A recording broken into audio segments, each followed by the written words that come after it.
was born country, but I was raised on rock and roll. Oh, Hank Williams music burning down deep in Jerry Lee's soul.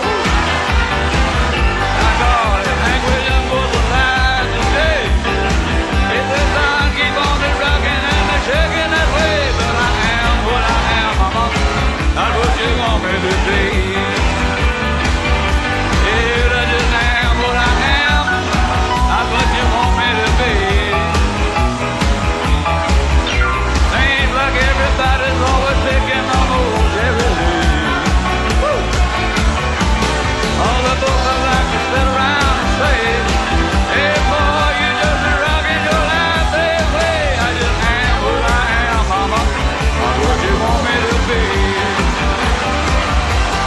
Jerry Lee has got to be the most courageous performer that I know of. Jerry stuck right to the heart of the music, the feeling of the music. You know, when he's on stage, he just rocks. And that's the essence. Nobody can play boogie-woogie, rock and roll piano like Jerry Lee.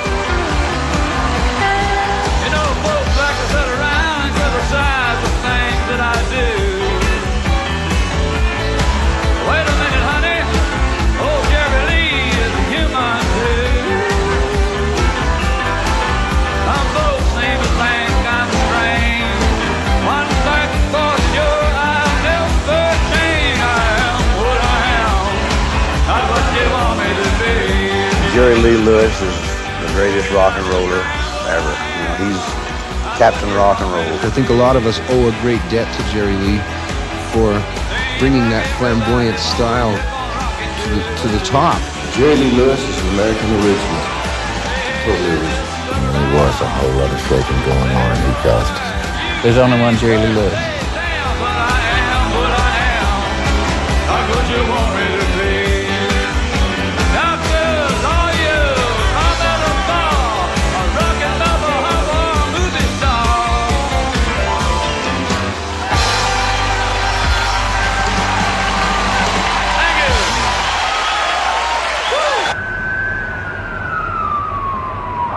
Rock and roll legend Jerry Lee Lewis collapsed last night and was rushed to Methodist Hospital South for emergency surgery. A hospital spokesman says that Lewis is in critical condition with a 2-inch tear in his stomach, that his chance of survival is less than 50-50.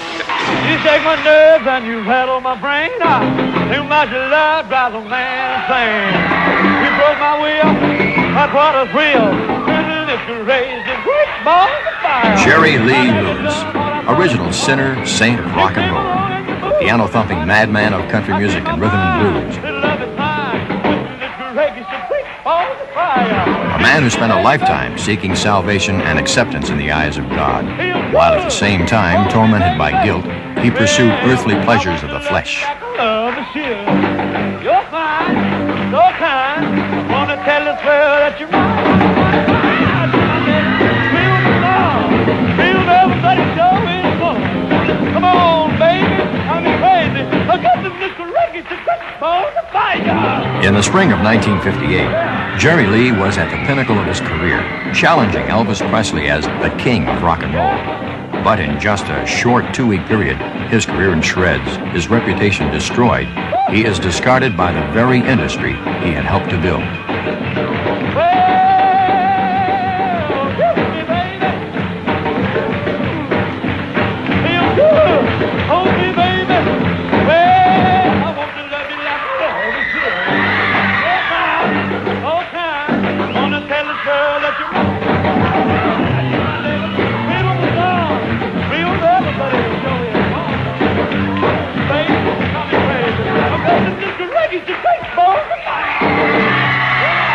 For Jerry Lee, there was no place to go but back to the beginning.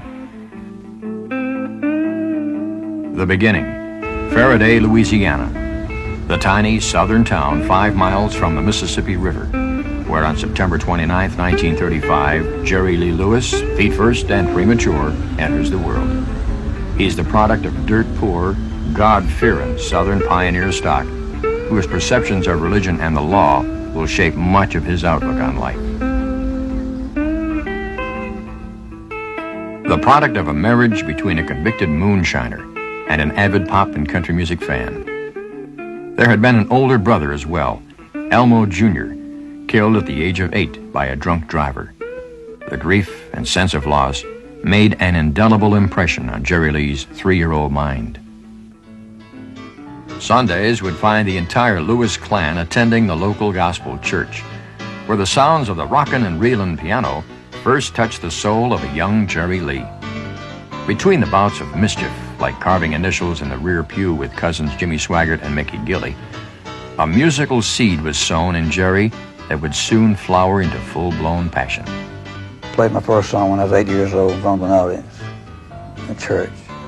I knew exactly what I was going to do. I just forgot the name of the song I was going to sing. And I sat down at the piano and I hit my chords, and I couldn't think of it. I just got up and marched down and asked my mama what was the name of that song I was supposed to sing. Everybody laughed at me. But Jerry Lee's father wasn't laughing. He mortgaged the family home and then lost it to buy his son a piano.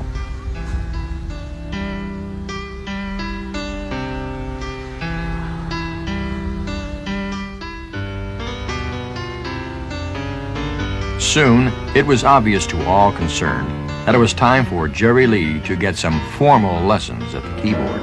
His parents wanted him to take piano lessons. Of course, Jerry Lee could play pretty well as it was anyway. And so I went over there and he tried to give me his piano lesson, A, B, C, D, and all that stuff. They had him doing these little scales and things with his fingers a whole bit, Well, I took his one lesson, so I went back to my second lesson. He said, "Now, you learn how to play this song by note?" "Yes, sir." I said, "I did."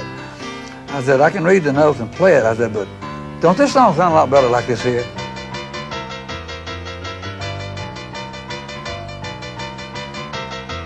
And he kind of slapped me. And don't ever do that again. I said, "Don't worry." That boy shocked me to death. I said, "Man, you don't appreciate good piano playing." So I got up and left. So much for Jerry Lee's formal piano lessons. His informal education begins at Haney's Big House across the tracks in Faraday's so-called Chocolate Quarter. Jerry Lee and cousin Jimmy are bodily thrown out many times. But from open windows and doorways, Jerry Lee develops a love for the blues, a musical form he combines with his country and gospel roots into a style all his own. Way down in New Orleans, everything's fine. All of them are catching just a drinking and wine. Drinking that mess, here's the light. They get sloppy drunk and they sing all night. Playing the piano back of his father's pickup truck, Jerry Lee wins talent contests and fans from county to county. Well, I've got a nickel, honey, you got a dime. Let's get together and buy some wine. Wine over here, wine over there. We're drinking that mess and everywhere. At 13, the child prodigy nails down a paying job at a honky-tonk across the Mississippi in Natchez, the notorious Blue Cat Club. Blue Cat Club. Meanest, lowest down, fighting, killing this place in the world. And the fights broke out. They had me a place under the piano. I crawled up under and hide on the piano. Bullets flying, bottles flying, women flying, men flying. That was all over with. Everybody started dancing again. The teen terror of Faraday spends his spare time skirt chasing and hell raising with his closest friend Cecil J. Harrelson, who first hangs the label killer on Jerry Lee Lewis. We'd come off the Natchez Bridge, and back then there was no red lights or nothing. And there was a cop over by the name of Booger Red or something. Well, back then, no Chevrolet could catch a Ford. That was an impossibility. So boys cruising on there. When old Ford mine got to about 95, it leveled off. And Jerry said, he said, "Killer," he said, "he's gaining on us." And I said, I looked in the rear view mirror, and I said, "He is gaining on us, ain't he?" I said, well, something wrong, We kept going. He said, "He's gaining on us." And so between Faraday and Vidalia, they had a Pat's Drive-In. And Pat's Drive-In had just let out. And I said, "My God," I said, "look at the traffic." I started to slow down, and Jerry said, "He's going to catch us." I said, "Well, what do you want me to do about it?" He said, "Well, just take them on the right." And we were very lucky. I left the road making about 95 on the right-hand shoulder. It was just a 2-lane highway. And I passed a string of traffic all the way, and we got to the colored church, which led up on the levee. I slammed on the brakes, went up on the lid, we shut the lights off, and we seen him come by. From hell raising to heaven on earth. In the winter of 1951, Reverend Jewel E. Barton brings his traveling salvation show to town and hires the highly recommended Jerry Lee to play at the services. The good Reverend's daughter, Dorothy, finds herself drawn to Jerry Lee, and before you can say amen, she becomes the first Mrs. Jerry Lee Lewis. In an effort to allay the fears of his outraged father-in-law, the killer announces that he's going to become a preacher and enrolls at the Southwestern Bible Institute in Waxahachie, Texas. Things go well for the freshman preacher until one day his boogie-woogie roots show through and Jerry Lee lets loose at a student assembly. The students are impressed, the dean is not, and Jerry Lee is sent packing. His marriage to Dorothy ends in separation, and he meets and marries Jane Mitchum without benefit of divorce.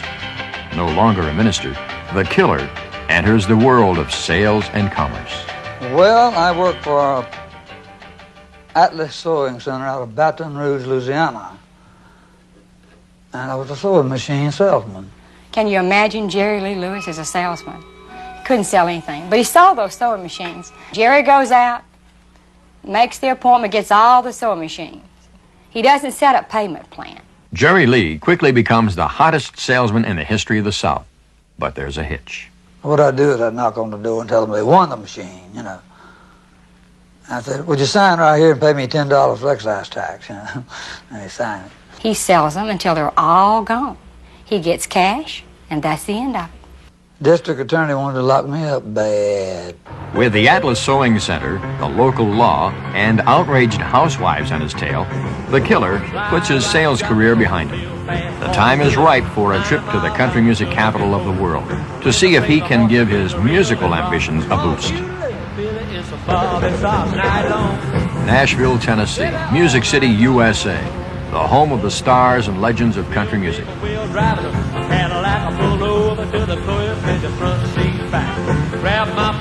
Jerry Lee books himself into a $1-a-night hotel and next morning makes the rounds of record companies, music publishers, and anyone else who might give his playing a listen.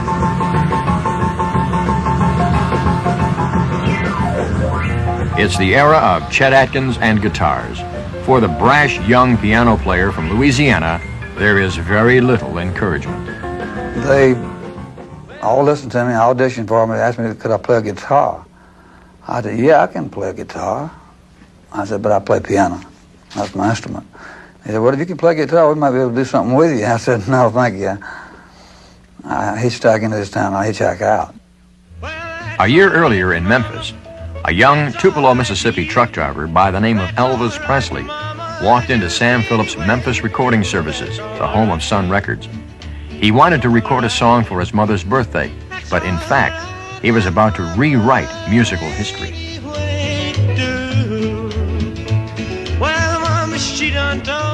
In the wake of Elvis's success, Carl Perkins, Roy Orbison, and Johnny Cash are drawn to Sun Records. Jerry Lee wants in on some of that action. I told my dad, I said, you know, Daddy, I see with this man, Sam Phillips in Memphis, helped Elvis Presley. I read this in the magazine, get started. I said, I think that's what I'm going to go try. Jerry came in and he was demanding to see Mr. Phillips. And he said he wasn't going to leave town until he got an audition. My job at that time was to audition people and work with people, make demos and that sort of thing. So the girl up front, Sally Wilburn, came back and said that there's a guy out here says he plays piano like Chet Atkins. He wasn't going to even listen to me, you know. I said, you're going to listen to me, brother. He said, Sam's on vacation in Florida. I said, well, you're not. I'm going to play and you're going to record, and he's going to play it for Sam Phillips when he gets in. I got back in town and he played it for me. I said, where is this damn cat? You know, where is he? He says he's in town. He's over to J.W. Brown's. His cousin, waiting on you to call him. I said, you call him. And let's get rolling.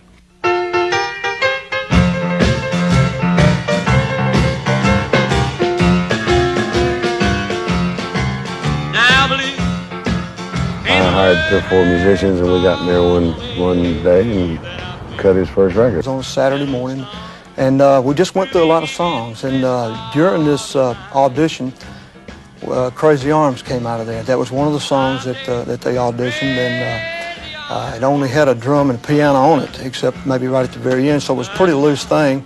And as it turned out, that was Jerry's first release.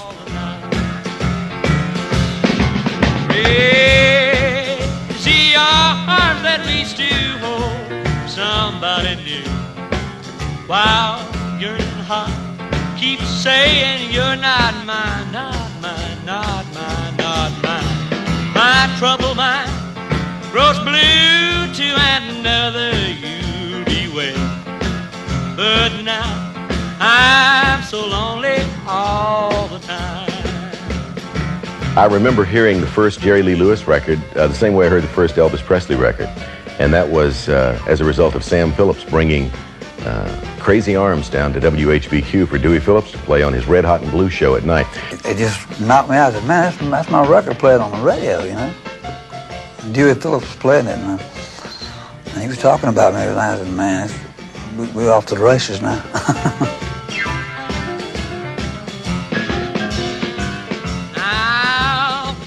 Memphis DJ Dewey Phillips runs a Battle of the Records segment on his radio show, pitting one record against another, with the listeners voting for their favorite. Jerry Lee consistently beats Elvis Presley.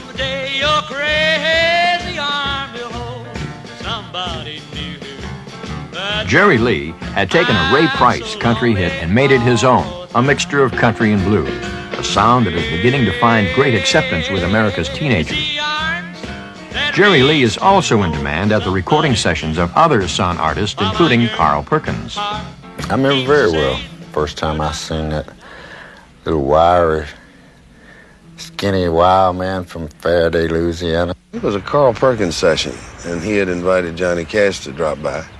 So Johnny Cash came in, and then coincidentally Elvis dropped by, and Jerry Lee was there, and then that was that legendary $1 Million Quartet. Same thing every day, getting up, going to school. And we complain, I'm not objecting to it. Oh, I like to hear him sing it. Brown-eyed, handsome man. Yeah. Well, I'm gonna lay down my burdens down by San Antonio. What was you playing a while ago, Carl? A? Did you play an A a while ago? Well, I'm gonna lay down my burdens down by the riverside, down by the riverside, down by the riverside. I'm gonna lay down my burden down by the riverside. Study one well, I ain't gonna study one. I never forget it that Johnny and Carl and myself and Elvis, you know, every time Johnny and Carl would start to sing something, do something, and Elvis just take over and start singing. Kind of funny. What Jerry Lee needs now is exposure. It was Carl Perkins, Jerry Lee Lewis, Roy Orbison, and myself. And the first date was in Swift Current, Canada. I remember nothing but gravel roads then up through there, you know, just gravel roads. And we was traveling 70 and 80 miles an hour on these gravel roads, rocks flying as high as this building, you know, day in, day out. It was a great day. 36 days in a row. In 1956, Jerry Lee has still not established his wild stage act. Johnny Cash and Carl Perkins are about to unleash a monster. He said, you know, man, y'all got it on me. Y'all standing out there with them guitars. He said, I'm sitting down on that piano. I ain't got the chance to do what y'all do. Y'all move and jump around. He said, I'm glued to that thing. He said, you know, you need to add a little something to your act to get the crowd going. And he kept saying, something a little bit different. There's something a little bit different. I said, well, what do you want different? I said, Killer, can you play it standing up? He said, I can play it laying down. I said, well, get up. When I was up at the piano, things got caught in my boot and kicked it over. And I knocked it well, and the crowd went crazy. It fell over, and his hair, that long, blonde, wavy hair came down, and he got to going, and they got to screaming. And then that was all over for anybody else playing the piano because nobody can do it like Jerry Lee. I told John, we stand beside the stage, I said, uh-oh, we may have told him the wrong thing. So after that, man, I tore up in a Flocker piano studio, trying to prove a point. And it was all right, but God, it's been costly. Costly or not, The killer is ready for a shot at the big time. Sam, Jerry Lee, and Judd Phillips head for New York with a new record under their arms, looking for national television exposure. Their first stop is the Ed Sullivan Show, where the door is slammed emphatically in their faces. We went on down to Mr. Allen, Steve Allen, and auditioned for him. At that time, Jerry Lee Lewis was still unknown, I think, to most of America. Hell, we just told them the truth. This is an exciting act. They said, well, not enough name recognition. No, name recognition, my butt, man. But I love quality. I don't care whether it's quality in rock or polkas or classical music, country and western. What I love is excellence. And he said, I want that man on my show Sunday night doing that song right there. But here he is, jumping and jolting, Jerry Lee Lewis.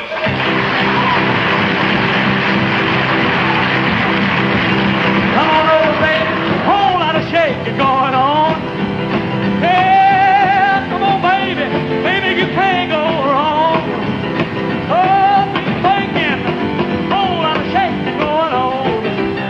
Yeah, come on over, baby. We got chicken in the barn. Woo, honey. Come on over. We got food by the horn.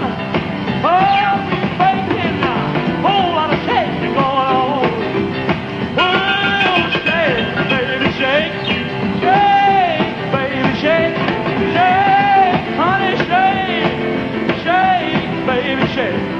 Come on over, whole lot of shaking going on.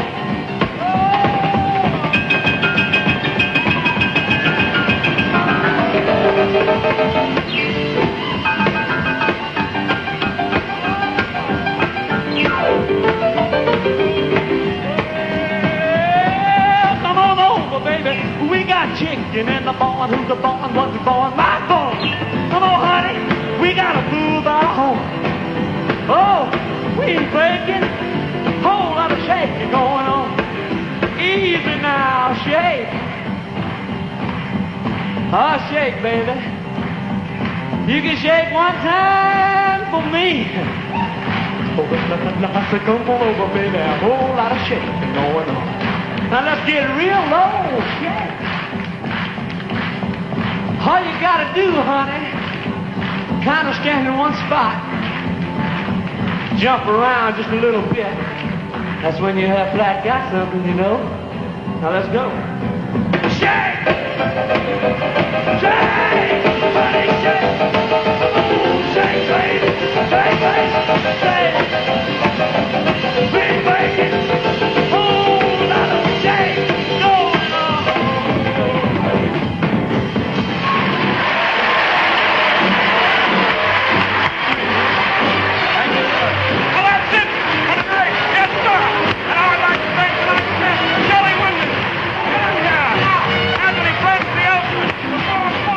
It was the biggest damn show that Steve had, and one of the biggest he's ever had. And that was on the first show with Jerry Lee Lewis, and it was a killer. When Whole Lot of Shaking came on the scene, I remember it. They had to build 2 new pressing plants in Memphis to keep up with the demand. Record shops were calling, asking how many they could get. Not if he had it, but how many can they buy? Could they get, like, we'll say, use the number 500. Can they get 1,000? He said, my God, the record just came out yesterday. We don't have that quantity.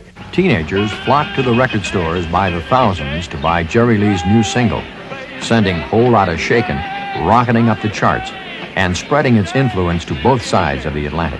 I was over in England right after that. I was going to school there, and the most popular rock and roll song was A Whole Lot of Shaking Going On. Every guy in Soho was trying to sing like Jerry Lee. So he really came on like a Tasmanian devil, like a real comet at the beginning. I remember the first instances of learning about him and hearing about him. It was like this wild rock and roll crazy man that no one, he was totally unique. I also like Jerry Lee Lewis's early band and his guitar player. It did a lot for Burton Cummings and I being in a band and combining guitar and piano, because Fats Domino never had guitar and piano. He always had sax solos. Little Richard always had sax solos. So Jerry Lee had, in the middle of a song, this, rock and roll guitar coming in. He definitely influenced me, man, and I'm sure, a hell of a lot of people. Yeah, any good British rock and roller was influenced by a genuine originator of rock and roll or rhythm and blues or something from America, like Chuck Berry or Jerry Lee. With the exposure gained by his appearance on the Steve Allen Show, Jerry Lee finds himself topping the charts in nearly all categories, from country to R&B to pop. It seems there are few borders to his appeal, but the industry wondered what was to come next. Well, they just wondered if I could follow a whole lot of shaking. Elvis was wondering, he was sweating that one out pretty good, too. He said, I don't think you can follow a whole lot of shaking going on. I don't know, I think I can follow it. And a fella by the name of Jack Hammer came up the very next day with a song called Great Balls of Fire.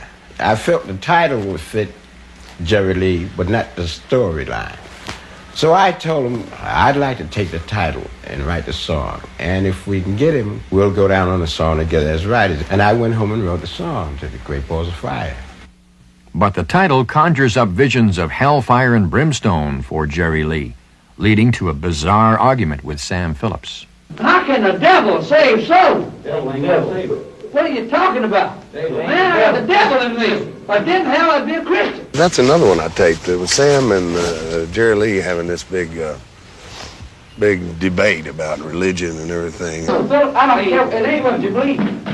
It's what's written in the Bible. Well, wait a minute. And it's what's there, Mr. Phillips. No. It ain't what you believe. It's just what's there. Gosh, if it's not what you believe, then how do you interpret the Bible? H-E-L-L. Great God Almighty, great balls of fire. That's right. It says, make merry with the joy of God. You ready to cut it? You ready to cut it? You shake my nerves and you rattle my brain. Too much love drives a man insane. Boy. Yeah. You shake my nerves and you rattle my brain. Too much love drives a man insane. You broke my will, but what a thrill. Goodness gracious, great balls of fire. I laughed at love, cause I thought it was funny. You came along and moved me, honey.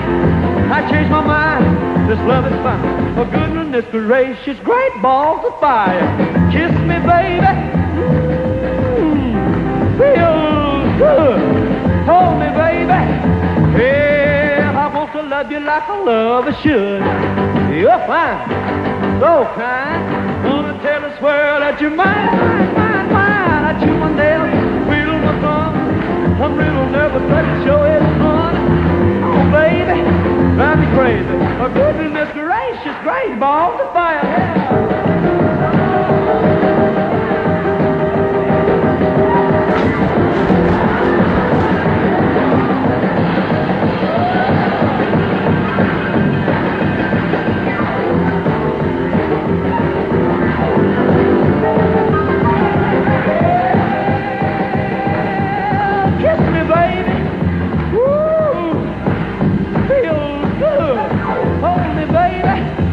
Yeah. Loved you like a lover should. You're fine, so kind.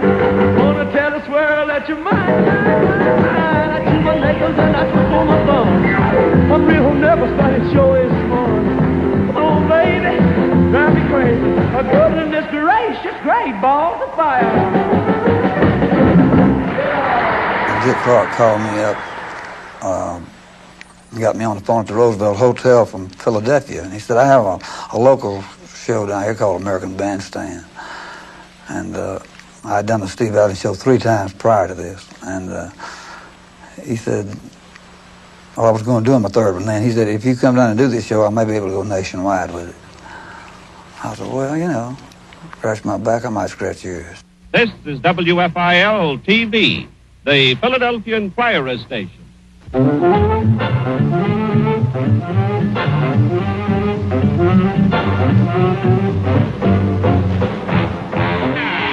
shake my nerves and you rattle my brain. Too much love drives a man insane. You broke my will, that's what a thrill. Goodness gracious, great balls of fire. I let you done what I thought it was funny. You came along and you moved me, honey. I changed my mind.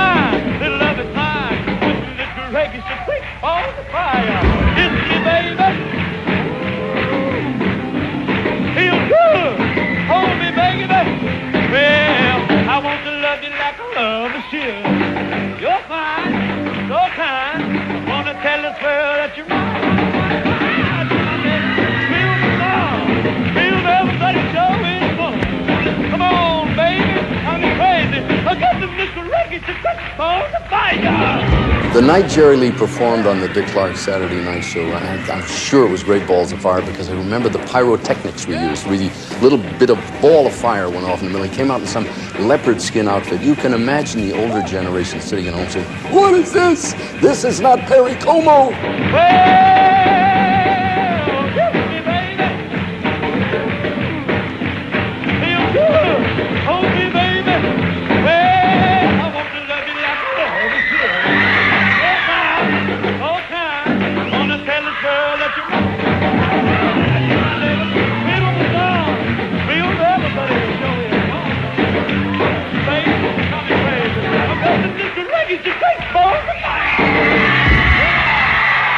Returning home to Faraday, the conquering hero, Jerry Lee makes sure that every day is Christmas for the Lewis clan. And I can understand how Jerry felt because we were poor, and then all of a sudden he had thousands of dollars. Equally impressed or unimpressed with Jerry Lee's newfound success is cousin Jimmy Lee Swaggart, then an itinerant evangelist preacher. He said, "I'm making $10,000 a day now." He said, "You see that car?" And he pointed to the Cadillac. He said, "I've got he named half a dozen of the big automobiles and sports cars." And he said, "I'm going to be the biggest thing in the world." And I asked him, I said, "Yes, Jerry, but what about your soul? What about your soul?" He never answered me. He dropped his head. His eyes once again filled up with tears, and he got in the car and drove away. Destination, Memphis, to rejoin his band, which includes his bass-playing first cousin, J.W. Brown. J.W. has a 13-year-old daughter, Myra, and strange as it seems, it's love at first sight for Jerry Lee. Armed with a falsely obtained marriage license and lacking a divorce from his second wife, Jerry Lee marries Myra. He for the third time at 21, she for the first time at 13. Everyone married young. I think you were old maid when you were 17 if you were a girl. I'm serious. You know, people begin to stare at you. You know, why doesn't that girl have a beau? Where's her husband to be? That's typical. There were so many. Kids 13 was nothing. 13, 14, they all got married. Look at Loretta Lynn. New bride or not, New York is no place for a girl as young as Myra. So in December of 1957, Jerry Lee heads alone for the Big Apple to appear in one of Alan Freed's rock and roll extravaganzas at the Paramount Theater. 7 shows a day, 12 days in a row. How does Chuck Berry recall those days? Sweet little 16. I don't recall them, but the nights I remember. Got the grown-up blues. Kids all over the place. Didn't know who was in what bed. Tight dresses and lipstick. A lot of action on it, too. She's sporting high-heel shoes. In all different ways, you know. Oh, mommy, mommy, please may I go. The Battle of the Egos. Chuck Berry versus Jerry Lee. Jerry says, "I'm the star of the show. I'm closing the show." And, of course, Chuck Berry with, Sweet Little 16 and Go Johnny Go and all, the whole 9 yards that he had out saying, "No, I'm the star of the show. I'm going to close the show." And they arguing. And this is one point where Jerry said, the story goes that Jerry says, "Okay, Hoss, you can close the show." He said, "I'll go on. You can follow me on." So they said that Jerry walked back and sent one of his guys down to the drugstore, got him a can of lighter fluid and closed with Great Balls of Fire and sprayed the piano with lighter fluid, set it on fire, and it went up in flames. And he says he walked off, and he walked by Chuck, and he says, "You're on." Goodness gracious, Great Balls of Fire. I'm just a lonely boy. But there's no rest for the wicked, and Jerry Lee accepts a package tour of Australia, of all places, with Buddy Holly and the Crickets and a young Paul Anka. Jerry Lee, at the time, was married to or was about to marry his cousin. So coming out of Canada, I figured that sounded pretty exciting. It wasn't most palatable to a lot of people. So I said, "Hey, this is a hell of a country."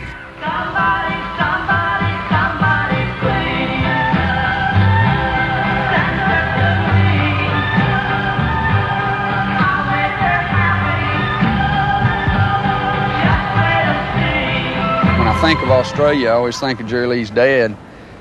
He was always coming around saying, boy, we're sure a long way from Faraday.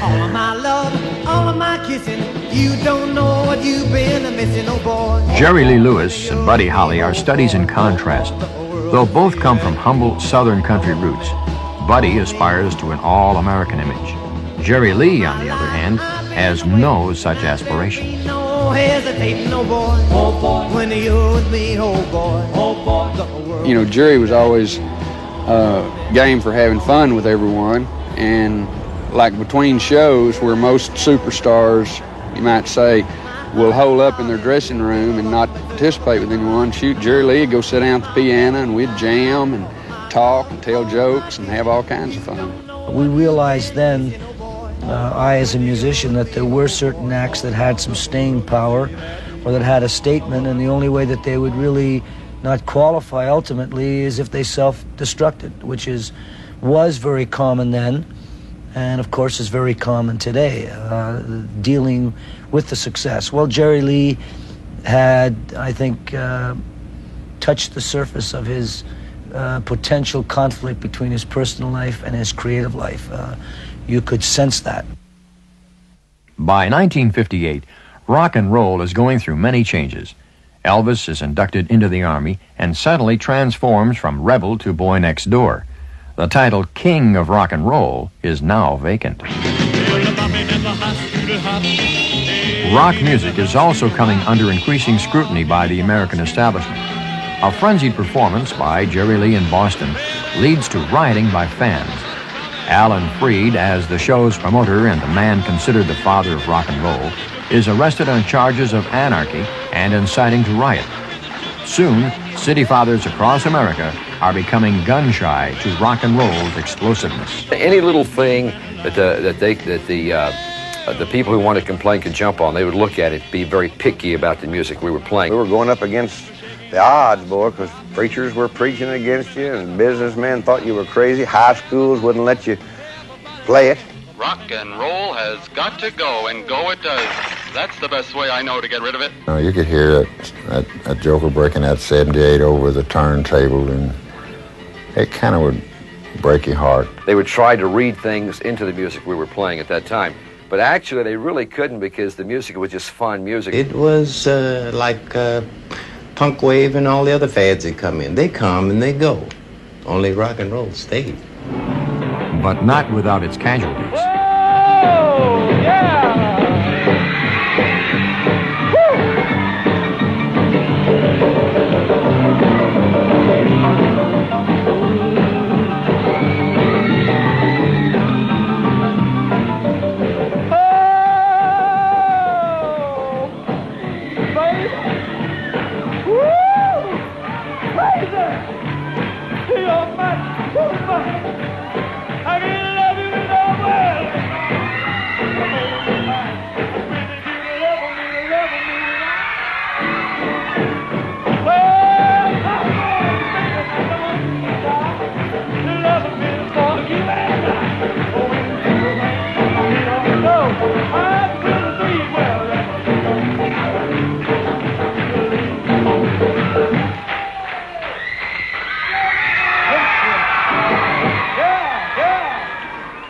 The battle against rock and roll has many fronts.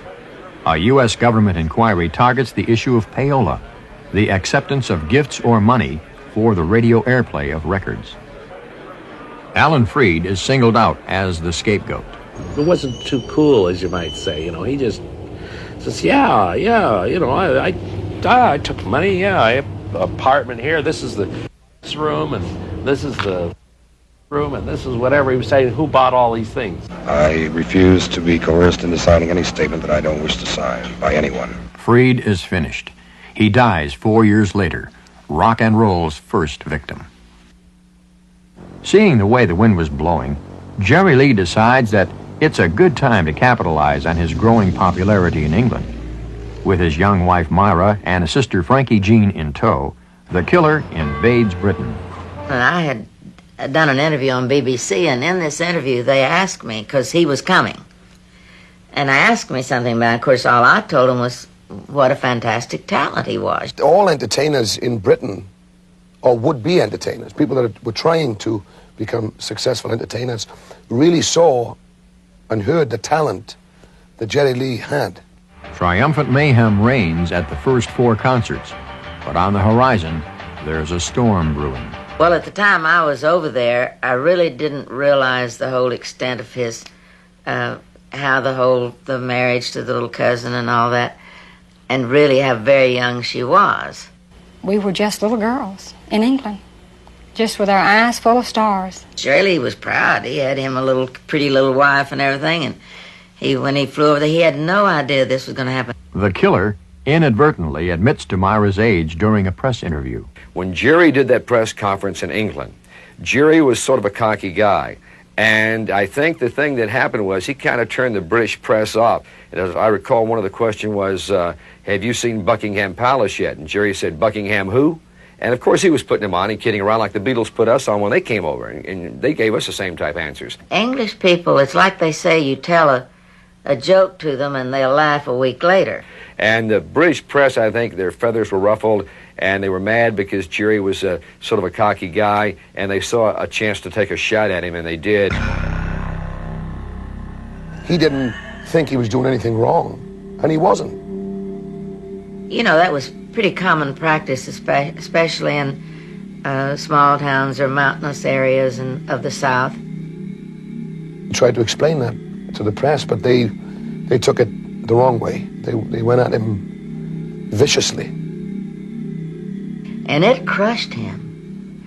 And Myra just cried and cried and cried for days. It really did. It crushed him. And I looked at him. I said, Jerry, it's going to be okay.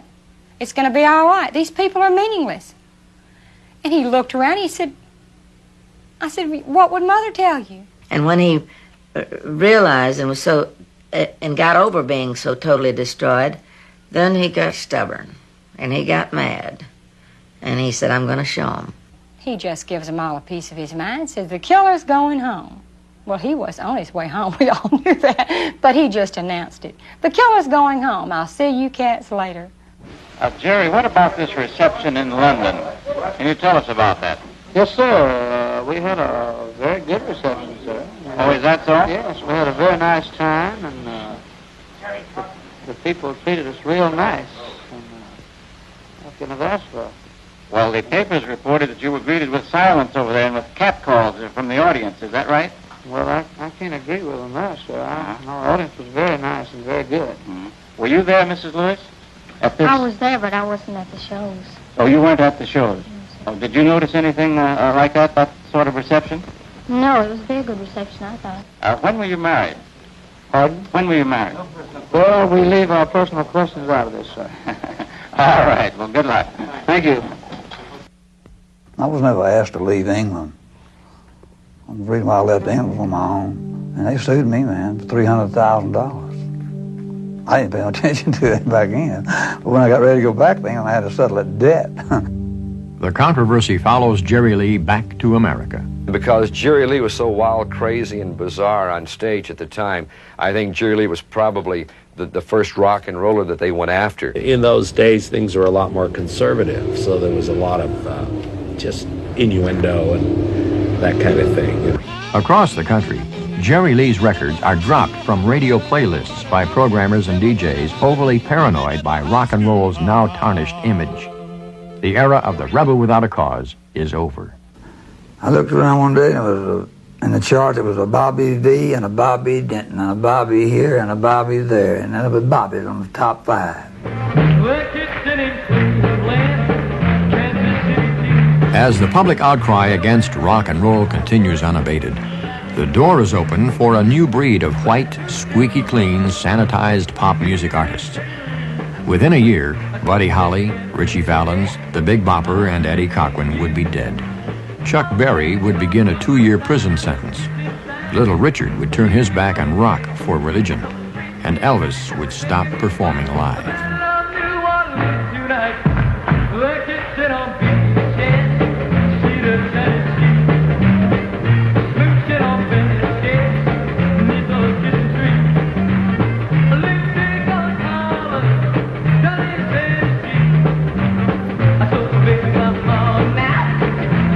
In me.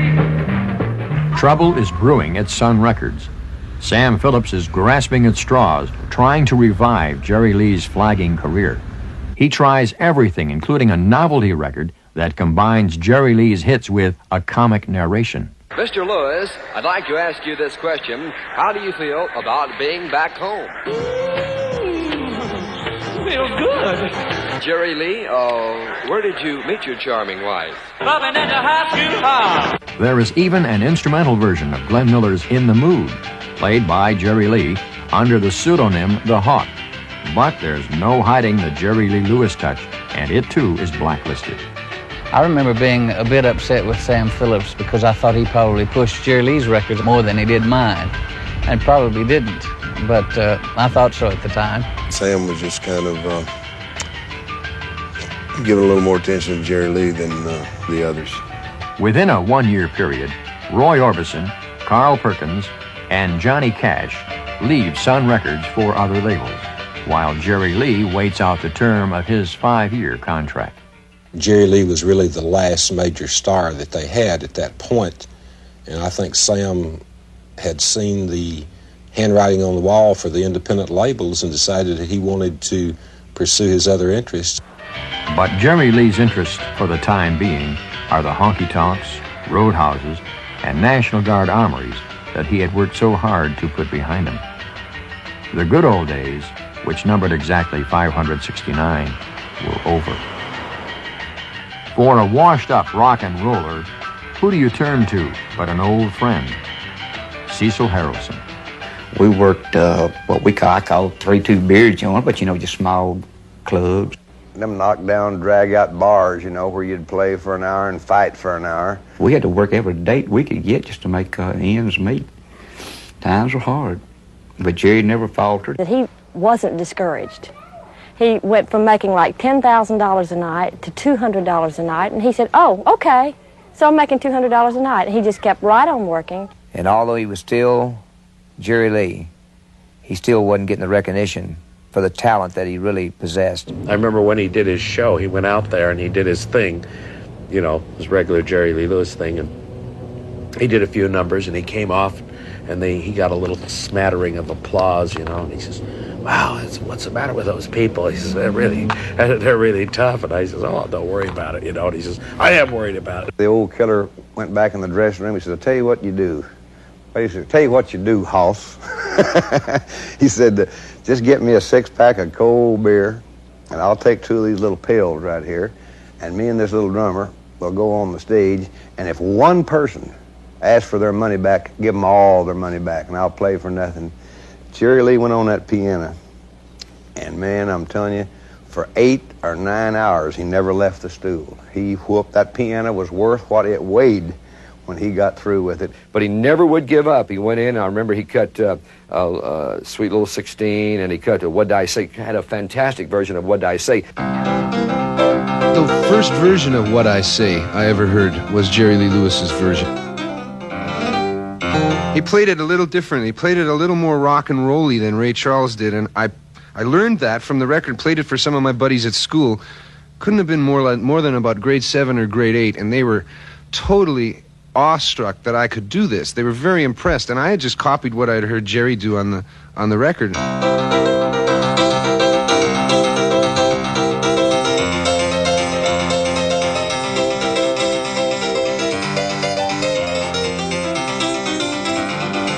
Yeah, mama, don't treat me wrong. I'm in love with daddy all night long. Hey, hey, all right. Hey, mama, hey, pop, gonna send you back to Uncle Shaw. Ain't nothing wrong with that. Yeah, all right, baby. Oh, see the woman with the diamond ring. She knows how to shake that thing, all right. Hey, hey, hey.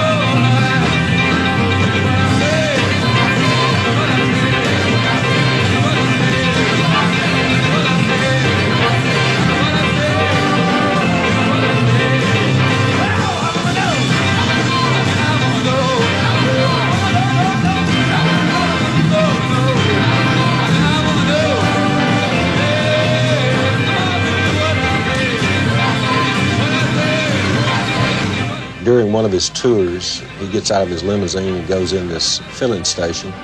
He sees this great big rack of tapes sitting up in the side of the counter. And he saw some of his tapes in it, and it said Jerry Lee Lewis, but it was on a white label, and it wasn't Mercury or Sun. He says, well, those tapes are bootleg. The guy says, well, I don't know anything about that. He says, look at that picture. He says, that's black and white, and it don't look good to me, and says, I bet it don't even sound good. The guy says, well, I don't know. Somebody just comes by here and resurfaces them. He says, well, you better tell them they're bootleg. And he says, well, I can't do that. Says, I don't know for sure they are. And Jerry Lee says, I do. So he takes them, the whole rack, and picks it up and carries it outside. And where they're filling his limousine up with gas, he takes the nozzle out of the tank, sprays his tape rack with gasoline, then strikes a match and throws it on there, and the whole thing just goes up in flames. And the guy at the filling station says, well, I'm going to tell that man when he comes back after his tape rack. Jerry Lee says, tell him the killer was here.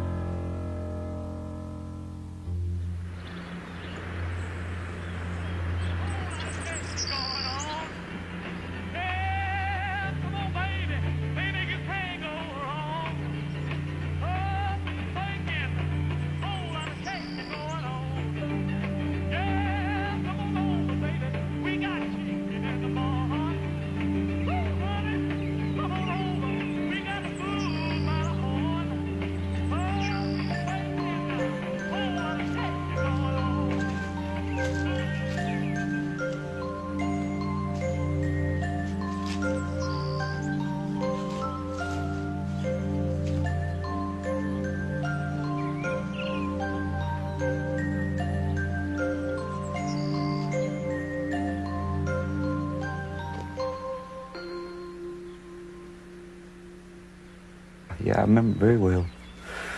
We were staying in this old hotel, and Jerry was staying 2 or 3 floors above me. And they called and told me and said that Steve Allen had fell in the swimming pool, and they thought he was dead and drowned. And would I go tell Jerry? And I run to the elevator in this old hotel. The elevator wasn't working or something. And I run broke. Of course, I was a young man then. I run upstairs, beat on the door, and got Jerry up. And I said, Jerry, I got some bad news for you. He said, well, what is it? And I said, they think Steve Allen has drowned. He's fell in the swimming pool and think he's drowned. And so naturally we called home, and they couldn't revive him. That really brings emotion. I really felt sorry for him. I really did. And it was a very sad thing. I know Jerry never did really break down until we got to Faraday over here. Because then you can see death is so final then. For Jerry Lee, this will be the first of many trips to the family plot. A journey that once again forces him to face his own mortality and relationship with God. If the thoughts are sobering, they never seem to have a lasting influence.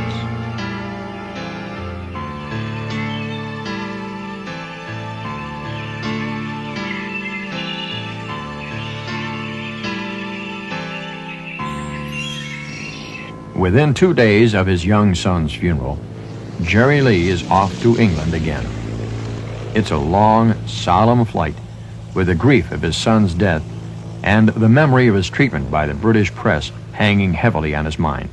It's a different Jerry Lee Lewis that faces his British fans this time, older, heavier, and in an agonized state of mind.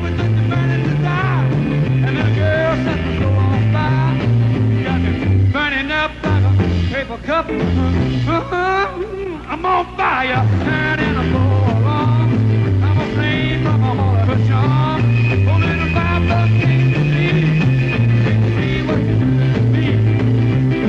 Burning up like a paper cup. Woo, but I'm on fire. Despite a massive push by his new Mercury Smash record label, I'm on Fire is the hit that should have been. But America made it clear that it didn't want a middle-aged rock and roll has-been. start to roast like toast to me. I'm on Fire is crushed under the weight of the British invasion, led by 4 fresh, witty musicians from Liverpool, England.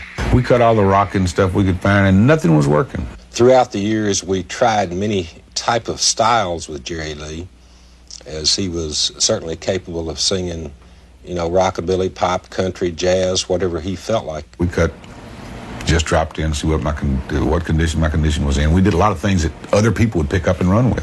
You know, like Tom Jones ran with the green, green grass of home. The old hometown looks the same as I step down from that old train. There to meet me, Lord, was Mama and Papa. Down the road I look, and there I'm married, hair of gold. Jerry Lee tries everything in all styles of music. But outside of rock and roll, he seems to be a fish out of water. But the hardcore fans stick with him. I bought a record of his in the Colony Record Shop, which was called Country Songs for City Folks. And that's where I got The Green Green Grass is Warm from. I listened to the album, and this song just stuck out. So when I got back to England, I said to my manager, look, I got this Jerry Lee Lewis album, and there's this song on there. So I recorded it, and I called Jerry Lee up to tell him that I was recording it. And then he came over to Britain again, and I had the test pressing of The Green Green Grass is Warm, and went to his hotel with it, played it for him, and asked him what he thought of it. And he said, #1 record. That is a #1 record. And he was right. Down the road I look, and there runs Mary, hair of gold, Lord, and lips like cherries. It's good to touch the green, green grass of home. Our contract was expiring with Mercury. We had fulfilled our obligation. In other words, we'd cut our quota of songs that we were supposed to cut. And we wasn't going to record anymore for them. We started looking for a new record label. And Eddie Kilroy called. I said, Jerry, son, I said, I'm with Mercury Records, and boy, we're going to have a good time. He said, well, I'm glad you're at Mercury, and you've got a good job, but I'm leaving those people. They can't get a hit record on me, and I'm going somewhere else. I said, no, we got to come in and record one more time and do a country record. I'd already approached Shelby Singleton from about cutting a country hit on Jerry. And Shelby just laughed. He said, oh, man, I don't want these 40 and 50,000 sellers for #1 record. He said, I want a 1 million seller. And I said, Shelby, all I want is the airplay. Sure enough, he called back a couple of days, and he said, well, I thought about it, and because it's you, I'm going to come up there and do one more record. So we came up with a song from Jerry Chestnut. And Jerry Chestnut got up, came down to the little old office with his pajamas still on, I believe, and he had his guitar, and it was he sang. He said, I don't know. Let's do Your Cheating Heart. I said, no, Jerry, let's don't do that. Everybody's done it. He said, well, you know, it's an awful good song. Hank was a good writer, and this one isn't as good as Your Cheating Heart. I said, just go in and cut the song, and it'll be a hit record for you. One by one, they're turning out the lights. Another place, another time is the song that turns Jerry Lee around in more ways than one. His image goes from hillbilly rebel to dashing, well-dressed country gentleman, ready to take on country and western audiences on their own terms. Heard you whisper we'd meet again, another place, another time. And that thing went straight through the roof. And boy, I felt horrible because, you know, why hadn't we been doing that? Because it had been 4 or 5 years that we couldn't get anything happening with him. We were proud. I mean, we were tickled to death that he wanted to play our music. I mean, to play what we call country music. The rock and roll disc jockeys actually didn't like Jerry switching over to country because we liked him to rock and roll, but we understood what Jerry was doing. He had to do it. The country audience accepted him a little quicker than the rock and roll audience on his comeback trail. he'll get to a certain place in his career where that he'll, so to speak, almost hit the bottom. And all of a sudden, it seems like something snaps in his head, and he says, I think I'll just go back and show him what the killer can do.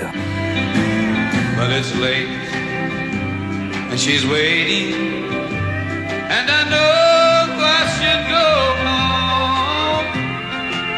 But every time I try to leave, they play another song. Then someone buys another round, and wherever drinks for free. What's made Milwaukee famous has made a fool out of me. A couple of them got to fighting, and Jerry Lee jumped right in the middle of them, and they started knocking over end tables, breaking lamps and everything. And Linda Gale jumped in there and she says, Jerry Lee, look what you're doing. You're tearing up Lynn's house. You're messing up the house. He said, wait a minute. He said, Linda Gale, you get a piece of paper and write down everything we break, but right now I'm going to kill these guys. What's made Milwaukee famous has made a loser out of me.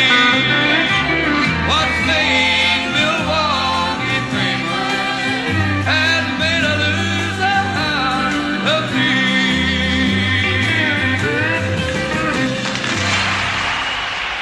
After we started getting hit records, or not necessarily the hit records, but once we'd built up a good circuit, was making good money, that's when Jerry started drinking again. And I don't know what was the pressure getting to him or what. And everything was going together business-wise up, but everything material-wise, like things you'd hold dear to yourself and your loved ones, seemed to be slipping. You know, it's not a very good trade-out. Sadness and pain. The first thing to go is Jerry Lee's 13-year marriage to Myra. Next, he's staggered by the death of his beloved mother. Then, 2 years later, in 1973, his 19-year-old son, Jerry Lee Jr., dies in a car crash. His fourth wife, Jaren, drowns in a swimming accident. And then his fifth wife, Shawn, dies after a controversial methadone overdose. A decade of heartbreak. And a lot of people, you know, say that maybe that's the reason that he's done this and he's done that. And then some people say, you know, God's punishing him. Because Jerry said if he ever made it back to the top again, he's going to quit and start in the gospel field.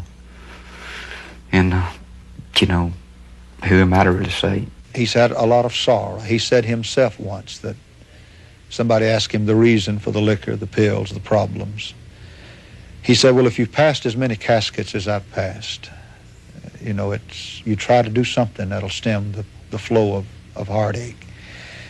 I can empathize with that, and I understand. The 70s reads like a police blotter for Jerry Lee Lewis. He wrecks a Rolls Royce and demolishes a Corvette. He is arrested for driving while intoxicated.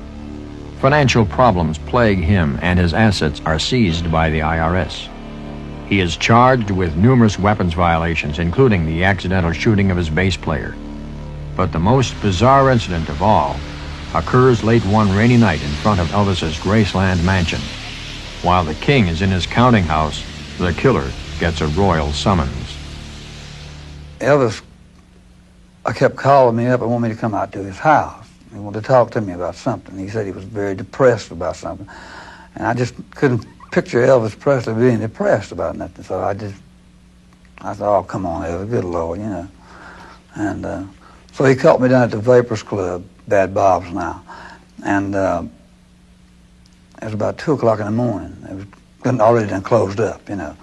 And he got me on the phone. He said, I was pretty well loaded at the time, to be honest with you. And he caught me just right. I was okay. I'll be there and get you undepressed in a minute. That same night, Jerry Lee was given a pistol as a gift and advised to put it on the dashboard of his car so it wouldn't be considered a concealed weapon. When I hit that gate, it just fell off on the floor there or something. I thought it was even in the car. Well, here come these cops breaking up. I said, Jerry, what is wrong? I said, not a thing. I said, Elvis wanted me to come up here and talk to him. I said, here I am. And they said, well, you're pretty loaded. I said, I'm pretty loaded. You're right there. And they said, what are you doing with that pistol down there? I said, oh, yeah, a pistol. I didn't have too much of an explanation for that. He said, well, did you come up here to shoot Elvis or something? I said, sure. That's exactly what I came for. If you're that crazy to believe something like that, I said, if you're that stupid, I mean, believe what you want to. Well, they led me downtown. But the irrational behavior continues. The carousing, the booze, the pills.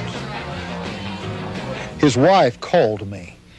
I was eating lunch in the restaurant about 11 o'clock. We were to have a 2:30 p.m. service that afternoon. And she said, you've got to do something. He's in serious shape. I was taking a lot of pills at the time, you know. And nobody had mentioned it to me or said anything about it. And I didn't know that I was in that bad a shape. The men that were with him said, let him try to play the show. If he doesn't appear, they'll sue him to high heaven. And I said, fine. Well, I remember I was doing a song called Meat Man. He couldn't even talk. He was trying to sing. He couldn't say his words. He was slurring them so bad, and it hurt me for him, you know, to continue in that condition. I thought I was doing great. Apparently I wasn't. We went on the stage. I took the microphone. He plays, you know, the piano, the mic sticking there. And I took the mic off of the thing. He was right in the middle of his song, as he mentioned. I took it in my hand. His eyes got that big around. He wasn't expecting to see me in a million years. And the music kind of just stopped, you know, kind of just drifted off on its own. He said, come on, pal, let's go. I said, go ahead. Jimmy, what are you doing here? The crowd you could have heard a pin drop in the place, you know. I got up before the stage. I was shaking all over. I'll be honest, I was scared to death. And I told the people who I was, and a lot of them knew me. And I said, Jerry Lee's my cousin, as most of you know. And I've come to get him. I want to take him home with me. And that rascal, he kept me there for 7 days, man. And I think he saved my life. But Jimmy can't keep Jerry Lee forever. The killer seems hell-bent for total destruction. He keeps up a relentless performance schedule.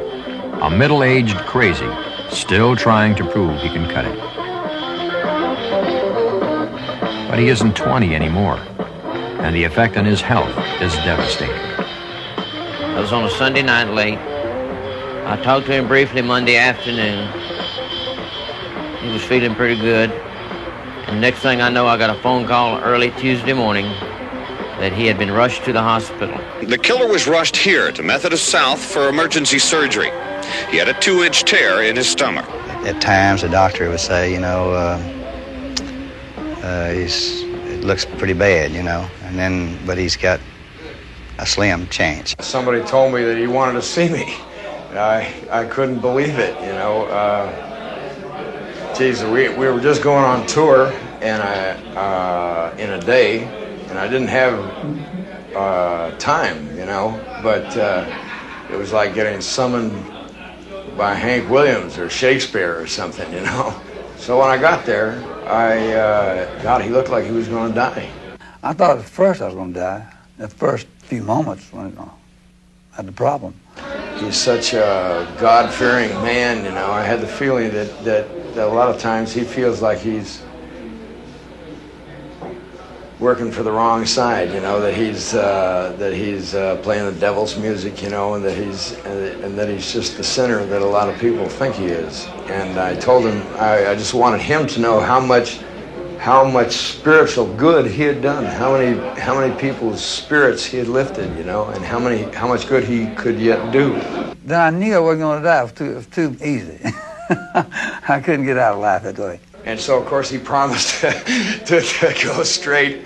And if he was ever well, he said he was going to dedicate his life to doing nothing but good works after that. And as soon as he got healthy, he fell right off the wagon again. Don't put no headstone on my grave. All my life I've been a slave. I want the whole wide world to know really love you so. Mama, mama, mama, mama, mama, mama, don't you cry. Jerry Lee Lewis gonna meet you in the bye-bye. In the sweet bye-bye. You can tell Papa I'm coming home. And then home, I'm going to candy to the dawn.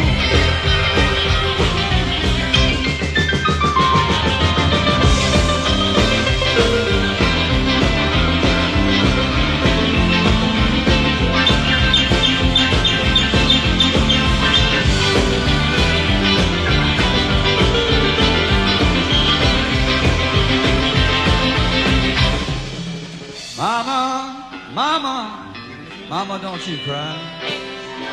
To me, what he stands for most, aside from just his God-given talent, you know, is the fact that he's had the strength to persevere, you know, through things that would have, any one of them would have just blown a normal man away. Hell, anybody in the world would have been dead but Jerry Lee Lewis. They got to give the guy G for guts, you know. I mean, bounces back again and again and again. Hey, man, like he's got it, you know. Ain't no doubt about it, and it shows. It's like they can't kill him, you know. They can't shut off his music. It's like a songbird or something. The Killer's tough enough that he's lasted over 50 years, and that's a miracle in itself. Oh, my daughter, it can't be very long. In a lot of people's eyes, maybe Jerry Lee Lewis was wrong in a lot of things he did, but this remains to be proven in the eyes of God. Rocking my life away. Yeah. 1995, 1948, I moved to rock and roll party on my last birthday, but it's good. I'm rocking my life away. Jerry Lee Lewis, I'm there in door here to stay. I got a gal called Nettie, she's chillin' pepper hot. She know how to roll, a girl I know how to rock and rock it. Rocking my life away.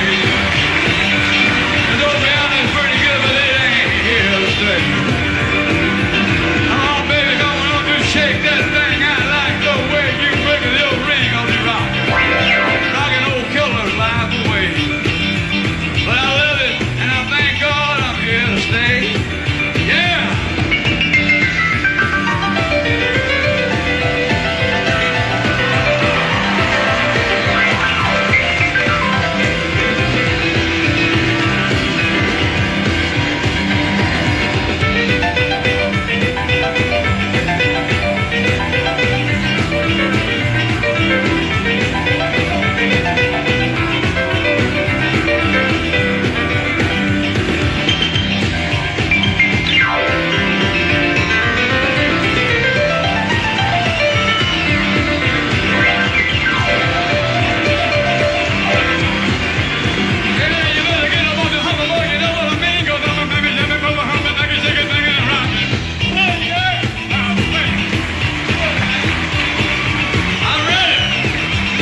They seem to remember people most after they're dead. That's why I keep hanging on.